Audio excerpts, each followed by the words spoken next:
Hello everyone, welcome back to my channel Iron Command News.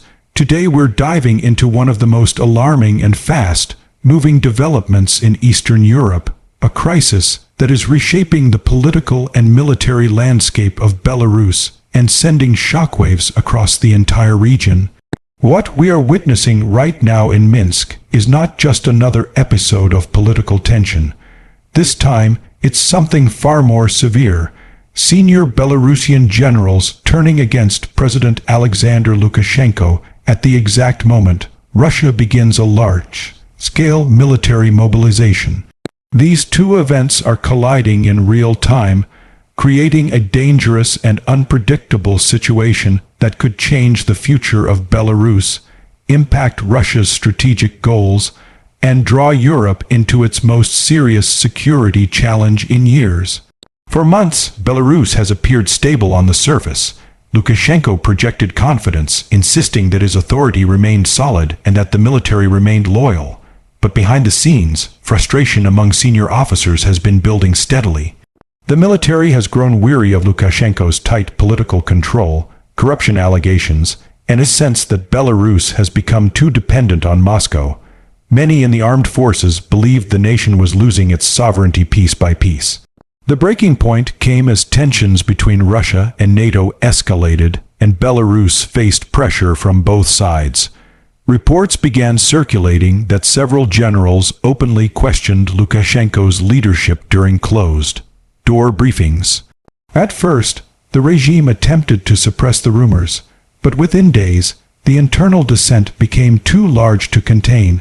Some generals refused to sign new security orders that would place Belarusian strategic assets under increased Russian oversight. Others criticized Lukashenko for dragging Belarus deeper into Moscow's orbit without considering long-term consequences.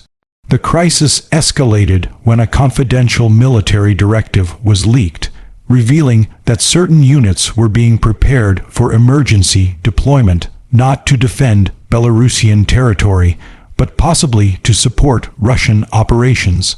This caused outrage within sections of the Belarusian high command. The generals argued that Belarusian soldiers should never be used as tools for Russian expansion. Many officers saw this as the final violation of national independence.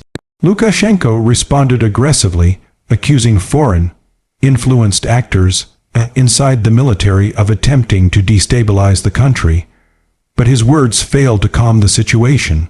Instead, they fueled the perception that the president was losing touch with reality and that his decisions were driven more by fear than strategy. At the very same moment, Russia began a new mobilization phase.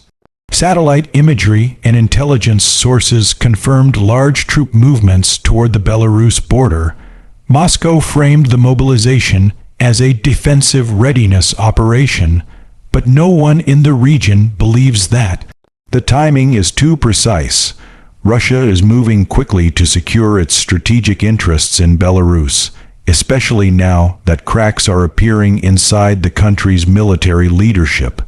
For Moscow, the prospect of Belarus slipping out of its control is unacceptable. Belarus is Russia's gateway to Europe, a buffer zone, and a critical military ally. Losing it, or even seeing Lukashenko lose grip, would be a serious blow to Putin's regional strategy. So Russia is acting fast, positioning troops, preparing logistics routes, and reinforcing bases already inside Belarus. This sudden mobilization has created a sense that the Kremlin might intervene directly if Lukashenko asks for help or even if he doesn't. Back in Minsk, the situation is becoming more chaotic by the hour. Lukashenko has reportedly summoned loyal security units to protect key government buildings and communication hubs.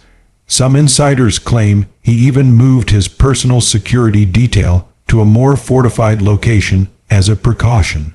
Meanwhile, the generals who oppose him are not acting as a unified group, but their combined dissatisfaction is enough to create paralysis inside the military structure. Mid-level officers are confused about whom to follow. Some fear being accused of treason, while others quietly support the generals who are calling for change. This confusion is dangerous. In a country where the military plays a crucial role in maintaining political stability, even a small fracture can quickly escalate into a full-scale mutiny. And right now, Belarus is closer to that than ever before. Public sentiment is shifting as well. While many Belarusians remain fearful of openly opposing the government due to past crackdowns, there is a growing sense that Lukashenko's grip is weakening. People are sharing information, discussing rumors of divisions in the military, and questioning whether this could be the beginning of the end for a leader who has ruled the country for nearly 3 decades. Some citizens worry about what could come next: Russian control, civil conflict, or a collapse of the state apparatus. Others view the general's rebellion as a sign of hope, believing it could lead to long-awaited political change. But regardless of how people feel, there is one thing everyone agrees on: the stability of Belarus is cracking. International reactions have been swift but cautious. NATO is closely monitoring the situation, especially with Russia mobilizing right next door. European officials have issued statements urging restraint and warning against any external intervention that could escalate the crisis. At the same time, intelligence agencies are scrambling to understand how deep the military divisions in Belarus truly run. The United States has also expressed concern, stating that any attempt by Russia to exploit the situation would further destabilize the region. Yet despite all the warnings, Europe has limited options. No Western country wants to be drawn into a direct confrontation with Russia over Belarus. That leaves Lukashenko isolated, relying almost entirely on Moscow, a dependency that may be the very thing pushing his generals away. As the crisis intensifies, several possible scenarios are emerging. The first is that Lukashenko attempts to regain control by force. He might order the arrest of rebellious generals or deploy special units to dissolve opposition inside the military. But this is risky because if even one major unit refuses to follow orders, the situation could spiral out of control. The second scenario is direct Russian intervention. Putin may step in to stabilize the government, install new leadership, or pressure the generals into submission.